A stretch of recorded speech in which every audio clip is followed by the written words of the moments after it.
Welcome to Finnegan's Fireside Tales. Today we will be reading The Telltale Heart by Edgar Allan Poe. True. Nervous. Very, very dreadfully nervous I had been and am. But why will you say that I am mad? The disease had sharpened my senses, not destroyed, not dulled them.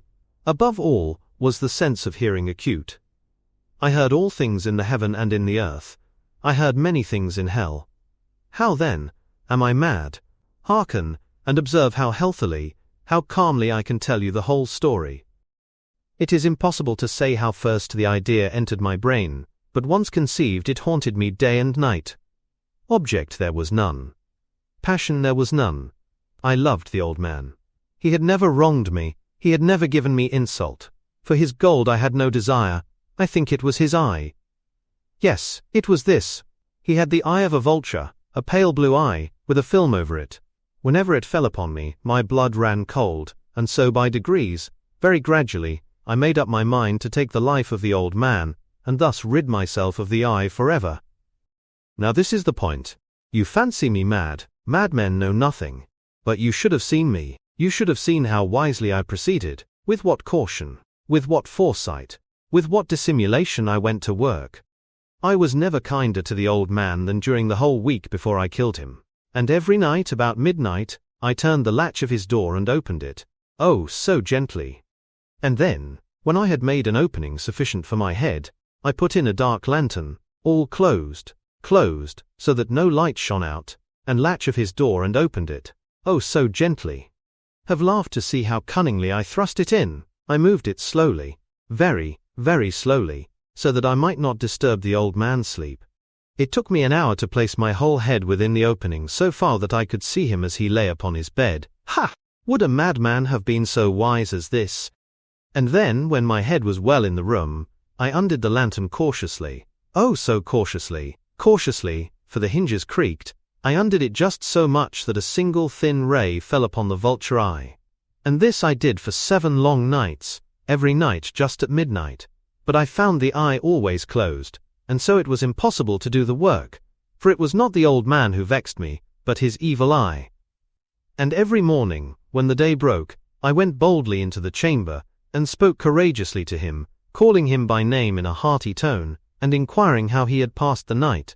So you see he would have been a very profound old man, indeed, to suspect that every night, just at 12, I looked in upon him while he slept. Upon the 8th night I was more than usually cautious in opening the door. A watch's minute hand moves more quickly than did mine. Never before that night had I felt the extent of my own powers, of my sagacity. I could scarcely contain my feelings of triumph. To think that there I was, opening the door, little by little, and he not even to dream of my secret deeds or thoughts. I fairly chuckled at the idea, and perhaps he heard me, for he moved on the bed suddenly, as if startled. Now, you may think that I drew back, but no. His room was as black as pitch with the thick darkness, for the shutters were close fastened, through fear of robbers, and so I knew that he could not see the opening of the door, and I kept pushing it on steadily. I had my head in, and was about to open the lantern when my thumb slipped upon the tin fastening, and the old man sprang up in bed crying out, "Who's there?" I kept quite still and said nothing. For a whole hour I did not move a muscle, and in the meantime I did not hear him lie down. He was still sitting up in the bed listening, just as I have done, night after night, hearkening to the death watches in the wall. Presently I heard a slight groan, and I knew it was the groan of mortal terror. It was not a groan of pain or of grief, oh no, it was the low stifled sound that arises from the bottom of the soul when overcharged with awe. I knew the sound well. Many a night, just at midnight when all the world slept, it has welled up from my own bosom deepening with its dreadful echo, the terrors that distracted me. I say I knew it well, I knew what the old man felt, and pitied him, although I chuckled at heart. I knew that he had been lying awake ever since the first slight noise, when he had turned in the bed. His fears had been ever since growing upon him. He had been trying to fancy them causeless, but could not. He had been saying to himself, "It is nothing but the wind in the chimney, it is only a mouse crossing the floor," or, "It is merely a cricket which has made a single chirp." Yes, he had been trying to comfort himself with these suppositions, but he had found all in vain. all in vain, because death, in approaching him, had stalked with his black shadow before him, and enveloped the victim, and it was the mournful influence of the unperceived shadow that caused him to feel, although he neither saw nor heard, to feel the presence of my head within the room. When I had waited a long time very patiently without hearing him lie down, I resolved to open a very, very little crevice in the lantern. So I opened it. You cannot imagine how stealthily, until, at length, a single dim ray, like the thread of the spider, shot from out the crevice and fell full upon the vulture eye. It was open wide open, and I grew furious as I gazed upon it. I saw it with perfect distinctness, all a dull blue, with a hideous veil over it that chilled the very marrow in my bones, but I could see nothing else of the old man's face or person, for I had directed the ray as if by instinct, precisely upon the damned spot. And have I not told you that what you mistake for madness is but over-acuteness of the senses? Now I say, there came to my ears a low, dull, quick sound, such as a watch makes when enveloped in cotton. I knew that sound well too. It was the beating of the old man's heart. It increased my fury, as the beating of a drum stimulates the soldier into courage. But even yet I refrained and kept still. I scarcely breathed. I held the lantern motionless. I tried how steadily I could maintain the ray upon the eye. Meantime the hellish tattoo of the heart increased. It grew quicker and quicker, and louder every instant. The old man's terror must have been extreme. It grew louder, I say, louder every moment. Do you mark me well? I have told you that I am nervous. So I am. And now at the dead hour of the night, amid the dreadful silence of that old house, so strange a noise as this excited me to uncontrollable terror. Yet for some minutes longer I refrained and stood still, but the beating grew louder. I thought the heart must burst. And now a new anxiety seized me. The sound would be heard by a neighbor. The old man's hour had come. With a loud yell I threw open the lantern and leaped into the room. He shrieked once only. In an instant I dragged him to the floor and pulled the heavy bed over him. I then smiled gaily to find the deed so far done. But for many minutes the heart beat on with a muffled sound. This, however, did not vex me. It would not be heard through the wall. At length it ceased. The old man was dead. I removed the bed and examined the corpse. Yes, he was stone dead.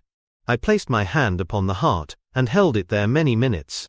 There was no pulsation. He was stone dead. His eye would trouble me no more. If still you think me mad, you will think so no longer when I describe the wise precautions I took for the concealment of the body. The night waned, and I worked hastily, but in silence. First of all I dismembered the corpse. I cut off the head and the arms and the legs. I then took up 3 planks from the flooring of the chamber, and deposited all between the scantlings. I then replaced the boards so cleverly, so cunningly, that no human eye, not even his, could have detected anything wrong. There was nothing to wash out, no stain of any kind, no blood spot whatever. I had been too wary for that. A tub had caught all, When had made an end of these labors, it was 4 o'clock, still dark as midnight. As the bell sounded the hour, there came a knocking at the street door. I went down to open it with a light heart, for what had I now to fear? There entered 3 men, who introduced themselves with perfect suavity as officers of the police. A shriek had been heard by a neighbor during the night. Suspicion of foul play had been aroused. Information had been lodged at the police office, and they, the officers, had been deputed to search the premises. I smiled, for what had I to fear? I bade the gentleman welcome. The shriek, I said, was my own in a dream. The old man I mentioned was absent in the country. I took my visitors all over the house. I bade them search well. I led them, at length, to his chamber. I showed them his treasures, secure, undisturbed. In the enthusiasm of my confidence, I brought chairs into the room, and desired them here to rest from their fatigues, while I myself, in the wild audacity of my perfect triumph, placed my own seat upon the very spot beneath which reposed the corpse of the victim. The officers were satisfied. My manner had convinced them. I was singularly at ease. They sat, and while I answered cheerily, they chatted of familiar things, but ere long I felt myself getting pale, and wished them gone. My head ached, and I fancied a ringing in my ears, but still they sat, and still chatted. The ringing became more distinct, it continued, and became more distinct, I talked more freely to get rid of the feeling, but it continued and gained definiteness, until at length I found that the noise was not within my ears. No doubt I now grew very pale, but I talked more fluently and with a heightened voice. Yet the sound increased, and what could I do? It was a low, dull, quick sound, much such a sound as a watch makes when enveloped in cotton. I gasped for breath, and yet the officers heard it not. I talked more quickly, more vehemently, but the noise steadily increased. I arose and argued about trifles, in a high key and with violent gesticulations, but the noise steadily increased. Why would they not be gone? I paced the floor to and fro with heavy strides, as if excited to fury by the observations of the men, but the noise steadily increased. Oh God, what could I do? I foamed, I raved, I swore. I swung the chair upon which I had been sitting, and grated it upon the boards, but the noise arose over all and continually increased. It grew louder, louder, louder, and still the men pleasantly and smiled. Was it possible they heard not?